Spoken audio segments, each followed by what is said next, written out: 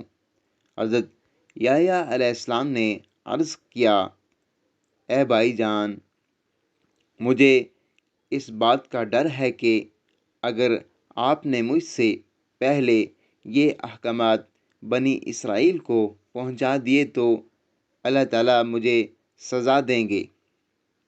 چنانچہ حضرت یحییٰ علیہ السلام نے بنی اسرائیل کو مسجد اقصیٰ میں جمع کیا اور ایک اونچی جگہ میں کھڑا ہو کر اللہ تعالیٰ کی حمد و ثنا بیان کرنے کے بعد فرمایا، اللہ تعالیٰ نے مجھے اور آپ لوگوں کو 5 باتوں پر عمل کرنے کا حکم دیا ہے، اور وہ 5 باتیں یہ ہیں۔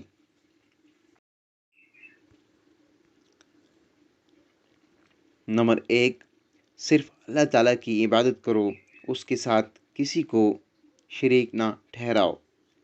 شرک کی مثال اس غلام جیسی ہے جس کو اس کے مالک نے سونے یا چاندی کے عوض خریدا۔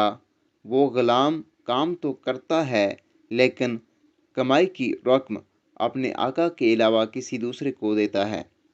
اب بتاؤ، تم میں سے کوئی آدمی بھی اس بات کو پسند کرے گا کہ اس کا غلام ایسا ہو؟ اللہ تعالیٰ نے ہی تمہیں پیدا کیا ہے اور وہی تمہیں رزق دیتا ہے، لہٰذا تم اسی اکیلے کی عبادت کرو اور اس کے ساتھ کسی کو شریک نہ ٹھہراؤ۔ نمبر 2، تم خشوع کے ساتھ نماز ادا کرو، کیونکہ جب تک تم نماز میں دوسری طرف متوجہ نہیں ہوتے، اللہ تعالیٰ بھی تمہاری طرف برابر اپنی رضا و رحمت کے ساتھ متوجہ رہتا ہے۔ نمبر 3، روزے رکھو، اس لیے کہ روزے دار کی مثال اس آدمی کی طرح ہے جو ایک جماعت میں بیٹھا ہو اور اس کے پاس مشک کی تھیلی ہو۔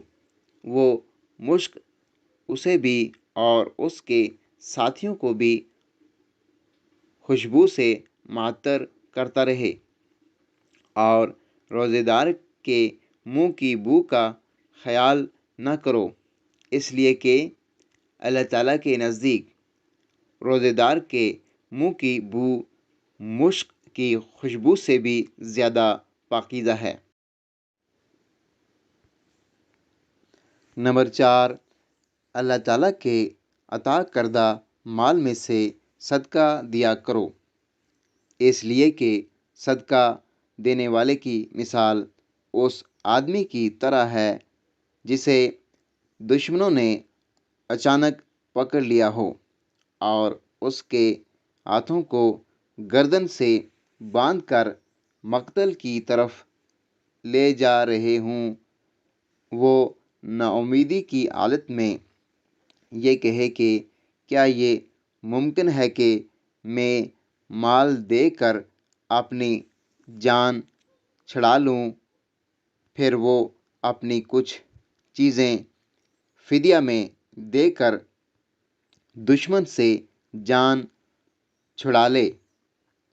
نمبر 5، دن رات کثرت سے اللہ کا ذکر کیا کرو، اس لیے کہ ذکر کرنے والے آدمی کی مثال اس آدمی کی طرح ہے جس کا دشمن تیزی کے ساتھ پیچھا کر رہا ہو اور وہ آدمی بھاگ کر کسی مضبوط قلعہ میں پناہ حاصل کر کے دشمن سے محفوظ ہو جائے۔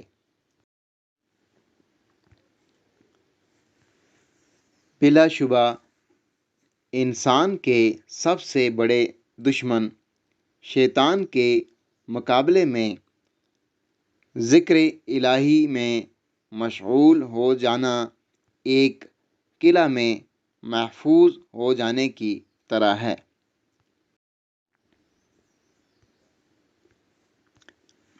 حضرت یحییٰ علیہ السلام سے آپ صلی اللہ علیہ وآلہ وسلم کی ملاقات۔ معراج کے دوران آپ صلی اللہ علیہ وآلہ وسلم کی دوسرے آسمان پر حضرت یحییٰ اور عیسیٰ علیہ السلام سے ملاقات ہوئی۔ آپ صلی اللہ علیہ وآلہ وسلم نے انہیں سلام کیا، انہوں نے سلام کا جواب دیا، پھر آپ صلی اللہ علیہ وآلہ وسلم کو دونوں نے خوش آمدید کہا۔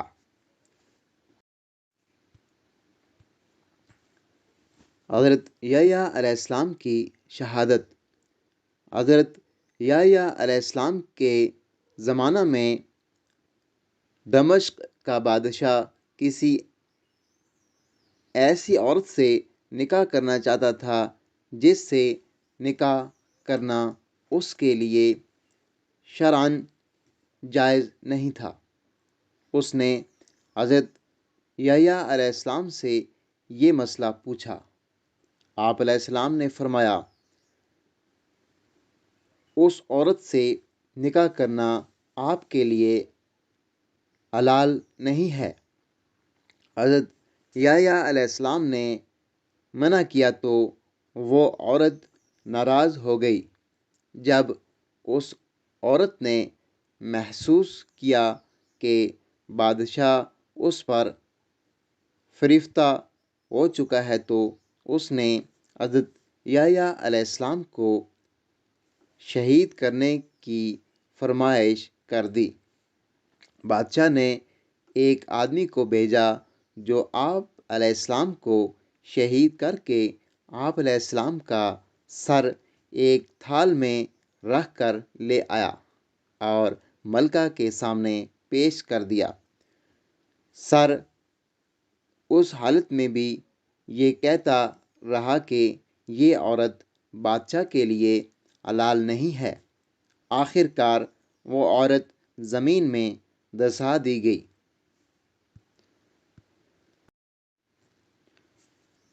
ناظرین اکرام، ویڈیو کو صدقہ جاریہ سمجھ کر زیادہ سے زیادہ لوگوں کے ساتھ شیئر کر دیجیے گا۔ چینل کو سبسکرائب کرنا نہ بھولیے گا۔ ملتے ہیں ایک اور ویڈیو کے ساتھ، جب تک کے لیے اللہ حافظ۔